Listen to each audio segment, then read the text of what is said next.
Shalom, shalom. I want to start off by giving all praises to Yahweh, Bahasham, Yahweh Shai, Bahasham, Rakakadash, giving double honor to the apostle, that is a great millstone, peace and blessings, the much pushing this truth and sincerity, and Kwam, Yasharala. So, brother, Apostle Dash, coming at you again with another lesson. All right, just to start it off, as you can see right here, this video is going into the day of the Lord. All right, and what is the day of the Lord? The day of the Lord is when the day the Lord returns. When the Lord sends Yahweh Shai back, when He sends judgment on this place, right? So that's essentially what the day of the Lord is. It's not it's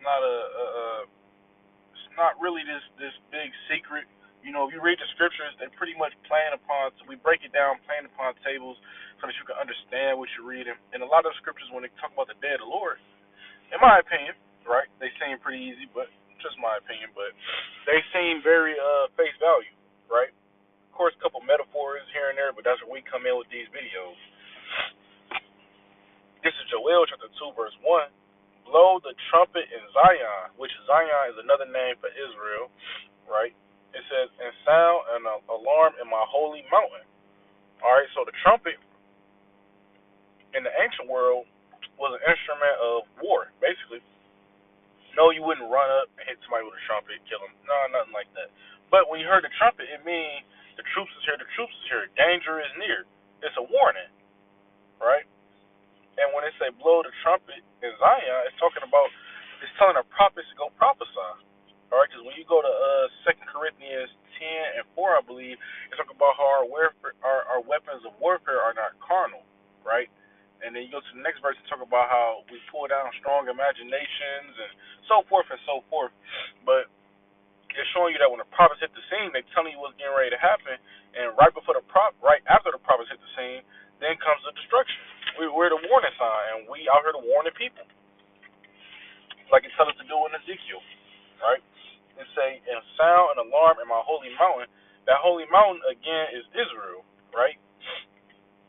The alarm that we sending is what? Babylon the Great is about to get destroyed. The United States, as you know it, is about to go through a great falling. Babylon is falling, like Revelation say. It say, let all the inhabitants of the land tremble, for the day of the Lord is coming. So here it is. This is a quick cut to this, right? When you think of the day of the Lord, before you come to the truth, you think about the I forget the word. Damn, it's been so long. But when you in the Christian church, they I forget what it's called, but everybody get beamed up before the great tribulation happen, and you go to heaven, and you know all those things. That's what they teach in Christianity, right? That you basically don't got to go through nothing. Everybody that believes is gonna be beamed up, and that's the end all be all. You don't get to see the tribulation and all these type of things, but the scriptures tell you that, like Jeremiah 30 and 7, the day of Jacob's trouble. They don't say, when you read the scriptures, it more so talk about all this hell going on, and then people going to be saved. Because even when you go into the word saved, you got to be delivered from something. You know, you're not really saved if you're not going through nothing. You know, if the Lord come beam us up, it's like, well, our life wasn't in danger like that, so we weren't really saved. Scriptures talk about how the elect shall be scarcely saved, meaning it's the elect just gonna barely make it, right? Just barely make it. So it's not gonna be no good day where everybody just beamed up all instantly and this and that. No, it's gonna be missiles in the sky. It's gonna be cannibals running around. It's gonna be dark and evil spirits walking the earth like never seen before. It's gonna be all type of like a day that we've never seen before. It's gonna be serious. All right. It's a for it is at hand, meaning the day of the Lord is soon. A day of darkness and gloominess, a day of clouds and thick darkness. All right. So one that also goes into you people not having no understanding, because darkness represents no understanding. You don't can't see nothing. You can't tell you walking in darkness. It also represents the missiles, right? More so the missiles because it's gonna be a dark and gloomy day when the missiles hit, right? That smoke literally gonna block out the clouds. The missiles gonna block out the sun, right?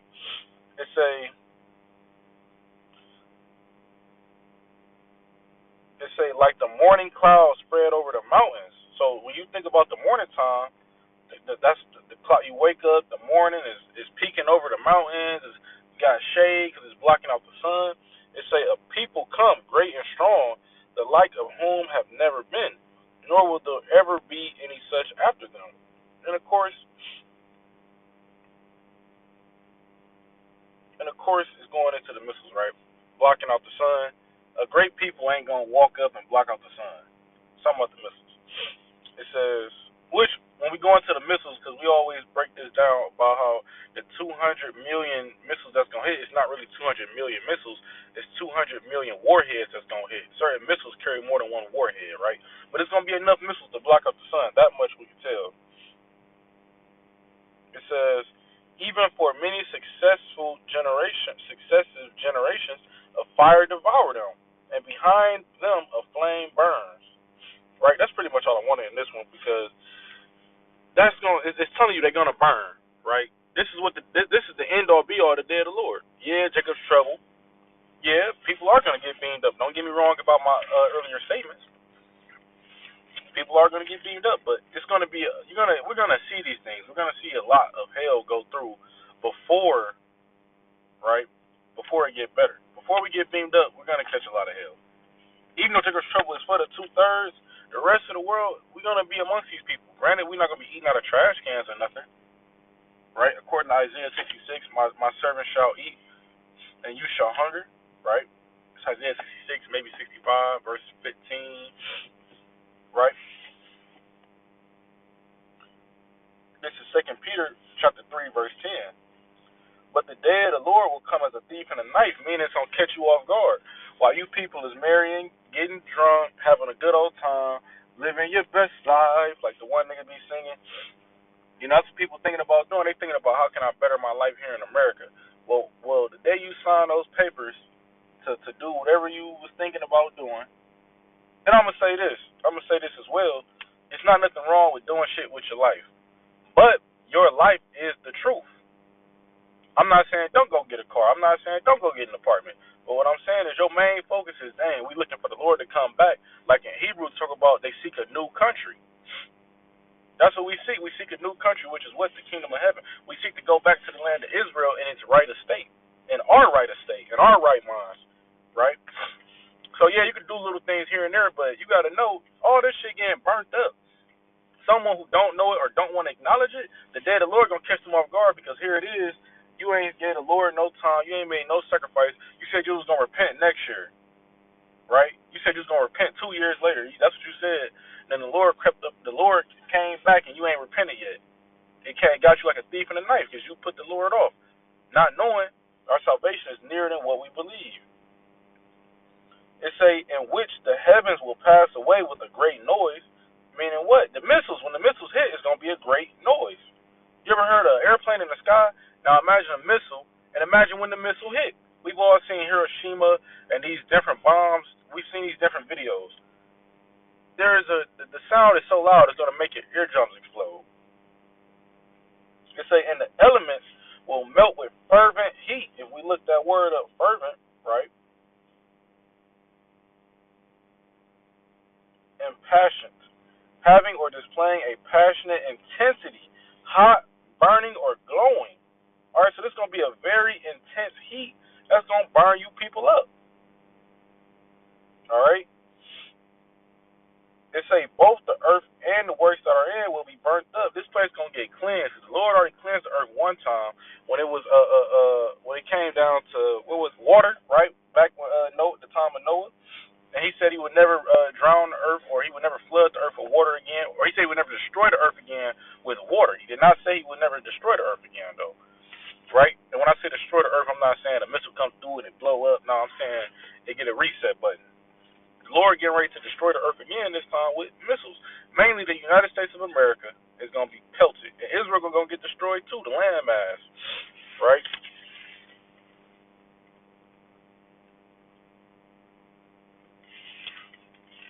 It say, therefore, since all these things will be dissolved, what manner of person ought ye to be in holy conduct and godliness?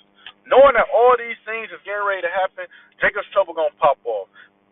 Martial law, the enemy coming down as a flood, and then the end all, Yahweh Shai coming back to deliver his elect, and the end all be all, when the last one, missiles are going to hit this place and burn up a whole country.